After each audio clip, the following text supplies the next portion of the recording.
जय श्री राधे कृष्ण। आप सभी का आपके अपने YouTube channel VK Mishra present में बहुत बहुत स्वागत है। आइए सुनते हैं अधिक मास की मासिक शिवरात्रि व्रत की कथा। हिंदू धर्म में शिवरात्रि व्रत का बड़ा विशेष महत्व माना गया है। शिवरात्रि का व्रत जो कि प्रत्येक माह के कृष्ण पक्ष की चतुर्दशी तिथि के दिन शिवरात्रि का व्रत धारण किया जाता है। वहीं पे फाल्गुन के महीने में और श्रावण के महीने में शिवरात्रि व्रत का विशेष महत्व होता है और अधिक मास आने पर इसका और भी ज्यादा महत्व बढ़ जाता है। अधिक मास में मासिक शिवरात्रि का जो भी भक्त व्रत धारण करते हैं, इससे भगवान शिव जी की कृपा से उनके सभी प्रकार के दुख और क्लेश दूर होते हैं तथा सभी प्रकार के सुख और समृद्धि की प्राप्ति होती है। तो आइए सुनते हैं अधिक मास मासिक शिवरात्रि व्रत की कथा। तो बोलिए प्रेम से भगवान भोलेनाथ की जय, माता पार्वती की जय, सर्व देवी देवता की जय। एक समय की बात है, प्राचीन काल में देवर्षि नारद जी ने भगवान शिव से पूछा कि हे महादेव, अधिक मास में आने वाली मासिक शिवरात्रि का क्या महत्व है? इस व्रत को करने से मनुष्य को कौन सा फल प्राप्त होता है? तब भगवान शिव मुस्कुराते हुए बोले कि हे नारद, मैं तुम्हें एक अत्यंत पवित्र कथा सुनाता हूँ। जो श्रद्धा से इस कथा को सुनेगा उसके जीवन के अनेक कष्ट दूर होंगे। बहुत समय पहले अवंती नगरी में एक ब्राह्मण रहता था। वह धर्मात्मा था लेकिन अत्यंत निर्धन था। उसके परिवार में पत्नी और उसके दो छोटे बच्चे थे। वह प्रतिदिन भिक्षा मांगकर अपने परिवार का पालन और पोषण किया करता था। कई बार ऐसा होता था कि उसे पर्याप्त भोजन भी नहीं मिल पाता था। एक दिन अत्यधिक चिंता में डूबा हुआ वह एक वन में चला गया। वहां उसकी भेंट एक महान तपस्वी ऋषि से हुई। ऋषि ने पूछा, हे वत्स, तुम इतने दुखी क्यों हो? ब्राह्मण ने हाथ जोड़कर कहा कि हे गुरुदेव, मैं धर्म का पालन करता हूँ, किसी का बुरा नहीं चाहता, फिर भी मेरे जीवन में केवल दुख और अभाव ही है। कृपा करके मुझे ऐसा उपाय बतलाइए जिससे मेरे जीवन में सुख आवे, मेरा कल्याण हो। ऋषि ने ध्यान लगाया और बोला कि बस शीघ्र ही अधिक मास आने वाला है। यह भगवान विष्णु को प्रिय यह मास माना गया है। इसे पुरुषोत्तम मास, अधिक मास, मल मास आदि नामों से जानते हैं। इसी अधिक मास में आने वाली मासिक शिवरात्रि का व्रत श्रद्धा से करो। उस दिन भगवान शिव की आराधना करो, रात्रि जागरण करो और ओम नमः शिवाय मंत्र का जप करो। तुम्हारे सभी कष्ट दूर हो जाएंगे। ब्राह्मण ने गुरु की आज्ञा को सिर झुकाकर स्वीकार कर लिया। समय बीता और फिर अधिक मास प्रारंभ हो गया। मासिक शिवरात्रि का पावन दिन आया। ब्राह्मण प्रातः काल नदी में स्नान करके शुद्ध वस्त्र धारण कर भगवान शिव का स्मरण करने लगा। उसने व्रत का संकल्प लिया। दिन भर उसने अन्न ग्रहण बिल्कुल भी नहीं किया। संध्या के समय वह शिव मंदिर में पहुंचा। वहां उसने शिवलिंग का गंगा जल, दूध, दही, घी, शहद और शक्कर से अभिषेक किया। उनके ऊपर बेलपत्र, धतूरा, पुष्प, मालाएं अर्पित की। फिर धूप दीप दिखा करके भगवान को अनेक प्रकार का नैवेद्यादि का भोग लगाया। रात्रि के प्रथम पहर में उसने शिव पंचाक्षरी मंत्र का जप भी किया, ओम नमः शिवाय। फिर द्वितीय प्रहर में उसने शिव चालीसा और रुद्राष्टक का पाठ किया।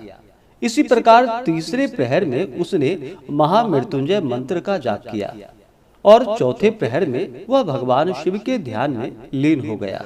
पूरी रात उसने जागरण किया और भगवान शिव के भजन गाता रहा। उसकी सच्ची भक्ति को देखकर भगवान शिव अत्यंत प्रसन्न हुए। उसी रात भगवान शिव ने उसे स्वप्न में दर्शन दिए और कहा कि हे वत्स, तुम्हारी भक्ति से मैं प्रसन्न हूँ। तुम्हारे पूर्व जन्म के कर्मों के कारण तुम्हें यह दरिद्रता प्राप्त हुई थी, किंतु अधिक मास की मासिक शिवरात्रि के व्रत और भक्ति से तुम्हारा पाप नष्ट हो गया है। अब तुम्हारे जीवन में सुख और समृद्धि का आगमन होगा। फिर क्या था? प्रातः काल जब ब्राह्मण की आंखें खुली तो उसने अपने घर में आश्चर्यजनक परिवर्तन देखा। उसके आंगन में एक धनी व्यापारी आया हुआ था। व्यापारी ने कहा कि हे ब्राह्मण देव, मैंने एक स्वप्न देखा है जिसमें भगवान शिव ने मुझे आदेश दिया कि मैं आपकी सहायता करूं। कृपा कर मेरे इस आतिथ्य को स्वीकार करें। व्यापारी ने फिर ब्राह्मण को धन, अन्न और वस्त्र प्रदान किए। धीरे धीरे ब्राह्मण की आर्थिक स्थिति सुधरने लगी। उसके घर में सुख, शांति और समृद्धि का वास हो गया। उसने कभी अहंकार नहीं किया और जीवन भर भगवान शिव की भक्ति करता रहा। जब उसकी मृत्यु का समय आया तब शिवगण उसे दिव्य विमान में बैठाकर कैलाश धाम को ले गए। भगवान शिव ने नारद जी से कहा कि हे नारद, जो मनुष्य अधिक मास में आने वाली मासिक शिवरात्रि का व्रत करता है, रात्रि जागरण करता है, शिव कथा सुनता है और श्रद्धा से मेरा पूजन करता है, उसके जन्म जन्मांतर के पाप नष्ट हो जाते हैं। उसे धन, सुख, यश, संतान और अंत में मोक्ष की प्राप्ति होती है। नारद जी ने कहा कि हे महादेव, आपका यह व्रत तो वास्तव में कलयुग के लोगों के लिए महान कल्याणकारी है। भगवान शिव बोले, निसंदेह जो श्रद्धा और विश्वास से इस व्रत को करता है, मैं स्वयं उसकी रक्षा करता हूँ और उसके जीवन के संकट दूर करता हूँ। इस प्रकार अधिक मास मासिक शिवरात्रि व्रत की कथा पूर्ण हुई।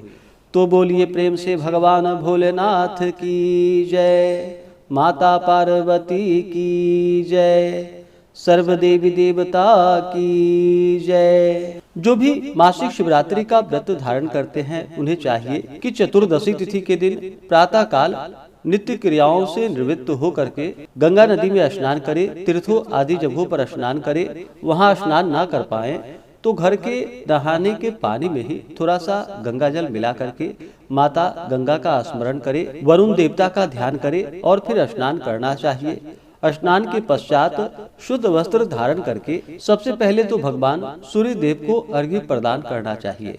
उसके बाद जो भी मासिक शिवरात्रि का व्रत धारण करने वाले हैं, उन्हें व्रत के लिए संकल्प लेना चाहिए। भगवान शिव जी से प्रार्थना करना चाहिए कि हे भगवान भोलेनाथ, हे माता पार्वती, आज मैं मासिक शिवरात्रि का व्रत धारण करने जा रहा हूँ। इस प्रकार से भगवान से प्रार्थना करें। आपके मन में जो भी इच्छा हो, जो भी कामना हो, वह भगवान शिव जी से कहें। और इस दिन जो कि दिन रात्रि उपवास रह करके व्रत को धारण करना चाहिए। जो उपवास नहीं रह पाते हों, जिनका स्वास्थ्य सही ना हो, तो आप एक समय फलाहार ग्रहण करके व्रत को धारण करें। और इस दिन भगवान का जो कि सुबह के वक्त पूजन करें। और फिर मासिक शिवरात्रि के व्रत में विशेष प्रकार से शिवरात्रि व्रत में जो कि 4 प्रहर पूजन करने का विधान होता है और निश्चित काल में भगवान का विशेष पूजन करना चाहिए। तो इस प्रकार पूजन के समय होने पर भगवान का जो कि मंदिरों में या घर पे ही भगवान का पूरे विधि विधान के साथ पूजन करें। जब भी भगवान शिव जी का पूजन करते हैं तो साथ में शिव परिवार का भी पूजन करना चाहिए। तो सबसे पहले भगवान गणेश जी का पूजन कर ले, क्योंकि भगवान गणेश जी प्रथम पूजनीय है। किसी भी प्रकार के पूजन में सबसे पहले इनका पूजन किया जाता है। तो पहले भगवान गणेश जी का पूजन कर ले। उसके बाद नंदी, श्रृंगी, भृंगी, कीर्तमुख, कुबेर, कार्तिकेय का पूजन करे और फिर सर्प देवता की पूजा करे। इसके बाद भगवान शिव और माता पार्वती का पूरे विधि विधान के साथ पूजन करे। भगवान शिव जी का जल से अभिषेक करे, पंचामृत से अभिषेक करे, शुद्ध गंगा जल से भगवान का अभिषेक करे। इसके बाद भगवान को वस्त्र चढ़ाए। वस्त्र जो कि श्वेत हो या पीला वस्त्र भगवान को अर्पित करे। फिर जल से आचमनी करवाए। उसके बाद भगवान को यज्ञोपवीत अर्पित करे। इसके बाद फिर से जल से आचमनी करवाए। उसके बाद भगवान को चंदन, भस्म आदि अर्पित करे। पुष्पों की माला अर्पित करे। भांग, धतूरा, शमी पत्र, बेलपत्र भगवान को अर्पित करे। बेलपत्र जो कि 3 पत्ते वाला हो और बेलपत्र पे जो कि नमः शिवाय या राम लिख करके भगवान शिव जी को बेलपत्र अर्पित करनी चाहिए। कहा जाता है भगवान शिव जी को जो भी प्रेम पूर्वक श्रद्धा के साथ बेलपत्र अर्पित करते हैं तो उनके 3 जन्मों के पाप नष्ट हो जाते हैं। कहा गया है त्रिदलम त्रिगुणाकारम त्रिनेत्रम च त्रिधायुधम त्रिजन्म पाप संहारम बिल्वपत्रम शिवार्पणम। भगवान शिव जी अपने भक्तों के 3 जन्मों के पापों को नष्ट कर देते हैं। तो भगवान शिव जी को बेलपत्र अवश्य चढ़ाए। भगवान शिव जी को तुलसी मंजरी अर्पित की जाती है। उन्हें तुलसी पत्र नहीं चढ़ाया जाता, लेकिन तुलसी मंजरी भगवान को अर्पित करनी चाहिए। तो भगवान शिव जी को तुलसी मंजरी अर्पित करें। इसके बाद धूप और दीप दिखाएं, अनेक प्रकार के नैवेद्यादि का भगवान को भोग लगाए। अभी के मौसम में जो भी ऋतु फल प्राप्त हो या दूध से बने हुए वस्तु हो, वह भगवान को अर्पित करे। जल से आचमनी करवाए। मुख शुद्धि के लिए पान पत्र, सुपारी, लौंग, इलायची के साथ में भगवान को अर्पित करे। द्रव्य दक्षिणा चढ़ाए। इसके बाद फिर कथा आदि का श्रवण करे। पुरुषोक्त मंत्र का पाठ या श्रवण करे। शिव चालीसा, शिव स्तोत्र आदि का पाठ या श्रवण करे और फिर भगवान की आरती निराजन करे।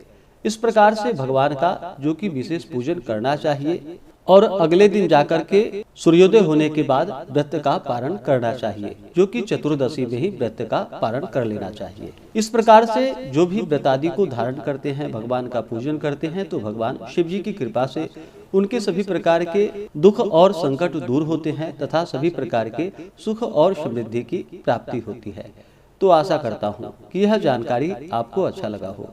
इसी प्रकार से ज्ञानवर्धक जानकारियाँ प्राप्त करते रहने के लिए, व्रत पूजा के बारे में जानने के लिए, कथा को सुनने के लिए चैनल पे अगर आप पहली बार आए हैं तो चैनल को लाल बटन दबा करके सब्सक्राइब करें। साथ ही बेल आइकन घंटी को दबाएं ताकि आने वाली वीडियो का नोटिफिकेशन आपको समय से मिलता रहे। वीडियो को लाइक करें, शेयर करें। सुखी रहें और स्वस्थ रहें। जय श्री राधे कृष्ण। धन्यवाद।